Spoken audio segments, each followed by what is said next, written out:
Hello, I'm very pleased to join you to talk about atrial fibrillation and heart failure in the year in cardiology.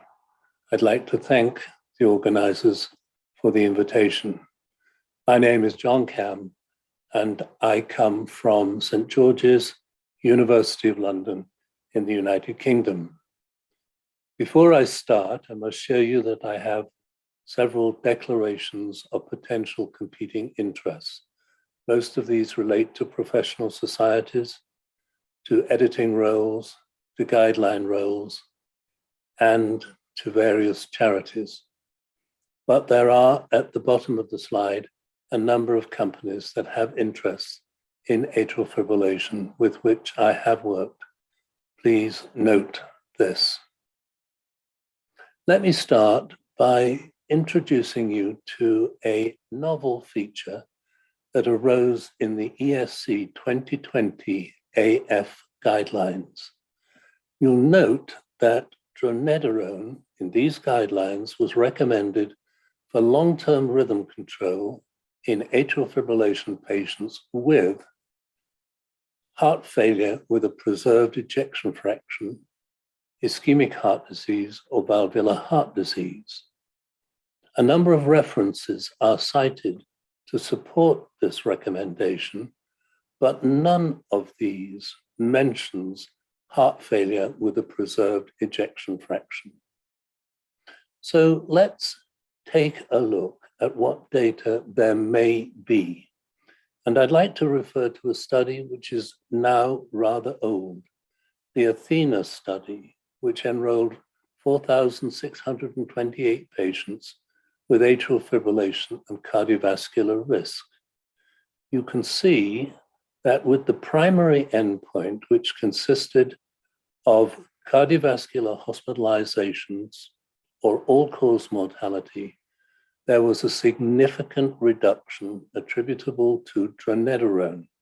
The hazard ratio was 0.76. In this trial, there were some patients without heart failure and others with heart failure. You can see that the hazard ratio was similar, although not identical, for each category, and the p-value for interaction was not significant. Similarly, dividing patients into those with a low and a higher ejection fraction was also not a significant difference in terms of the effect of dronedarone. But this does not directly answer the question of whether patients with a preserved ejection fraction benefited. There are, however, some new data that were given at the ACC a few months ago. You can see that if we look at patients in Athena, about 534 had HFpEF, 422 had heart failure with a reduced ejection fraction.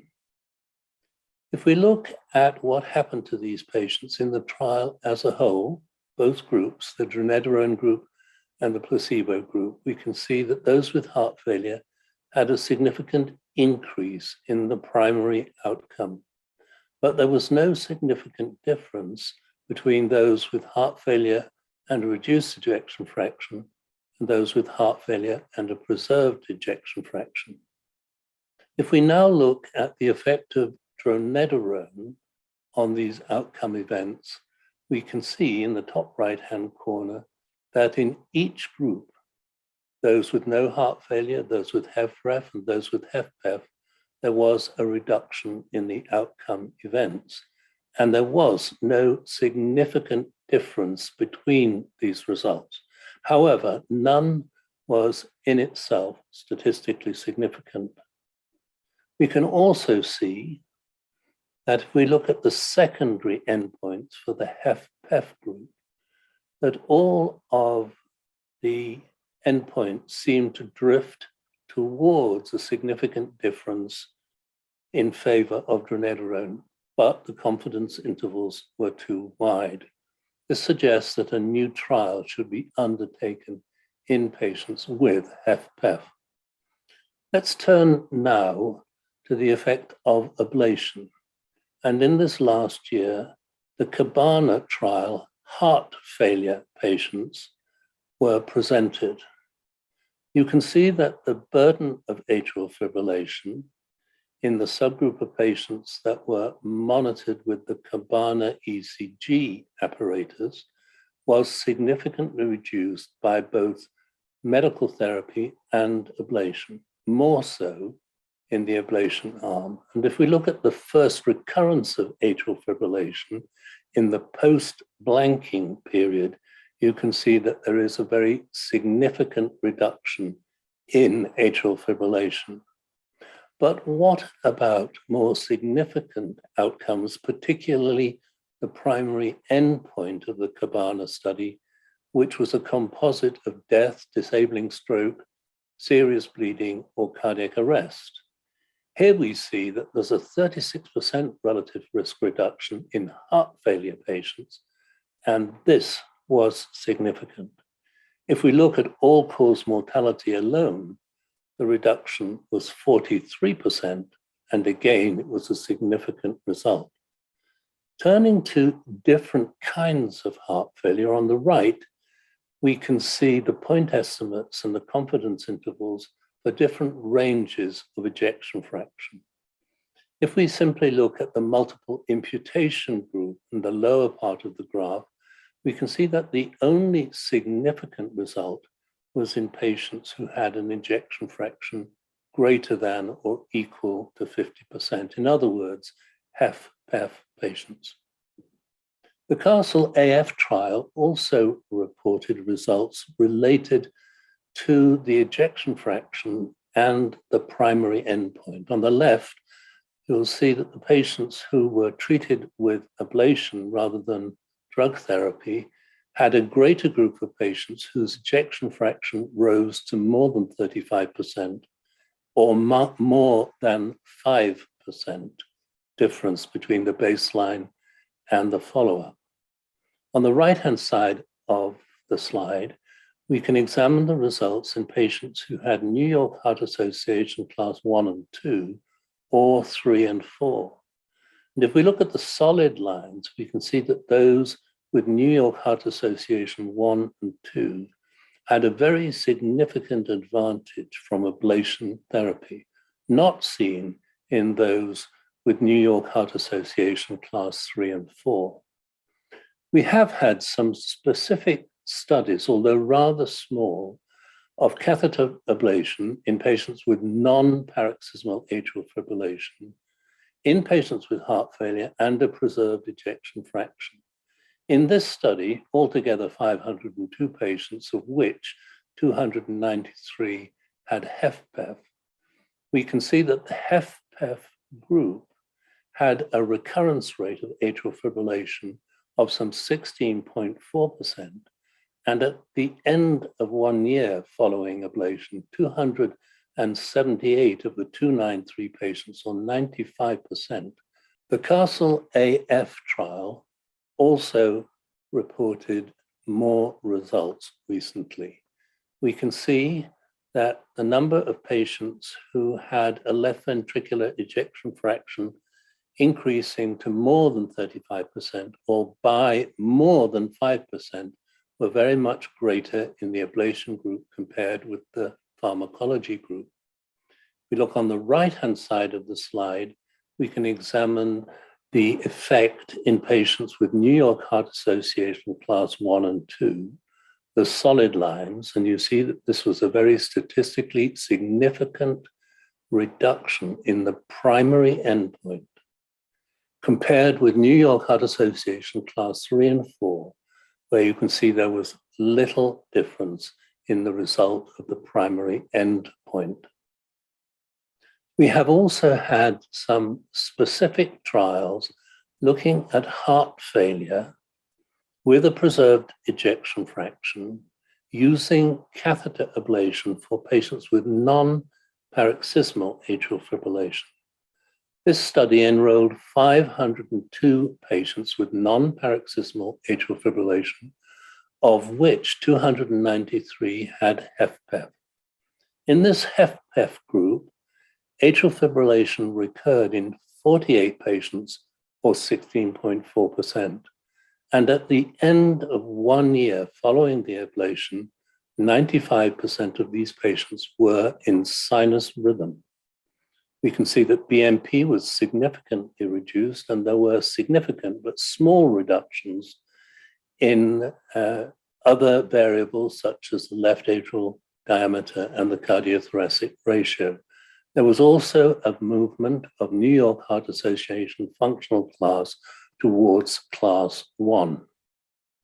Now, turning to the East AFNet 4 trial, you'll recall this was a trial that attempted to study patients with recent onset atrial fibrillation, less than 1 year in duration. In fact, the median duration of atrial fibrillation was very short indeed, some 36 days.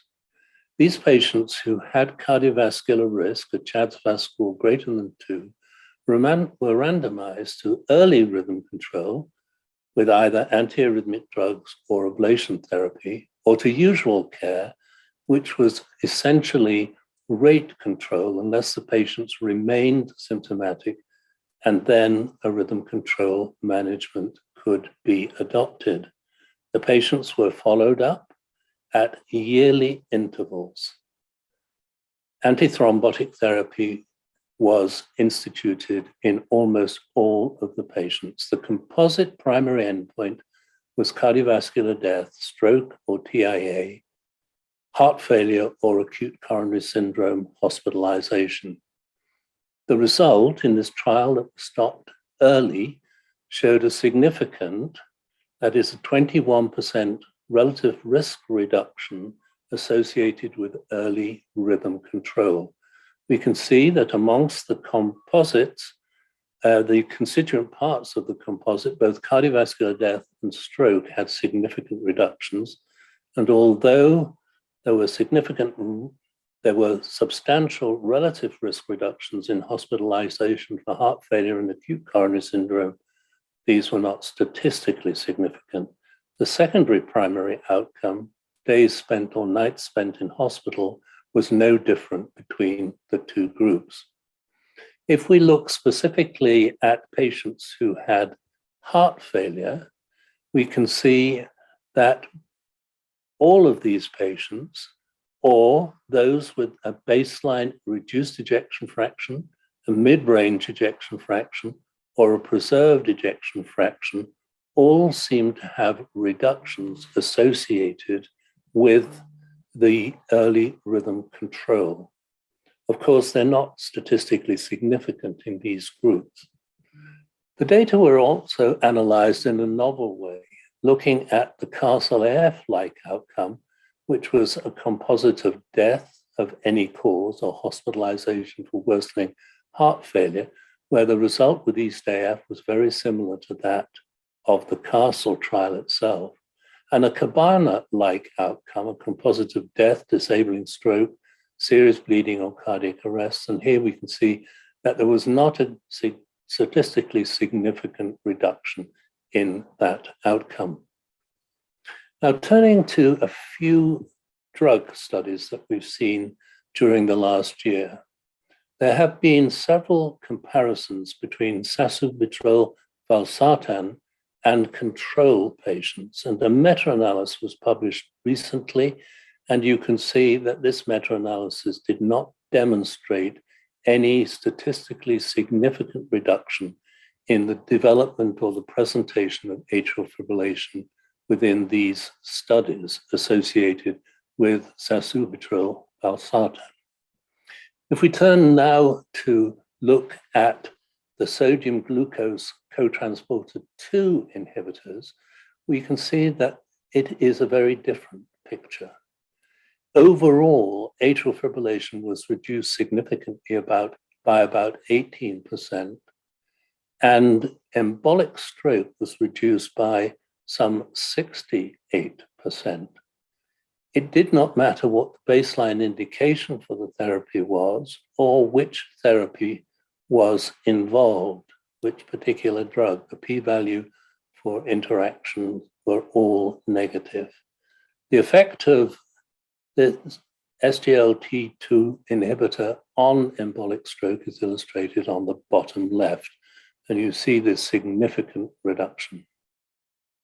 Now, finally, I'd like to draw your attention to a recent publication from the AHA dealing with the management of atrial fibrillation in patients with heart failure and a reduced ejection fraction.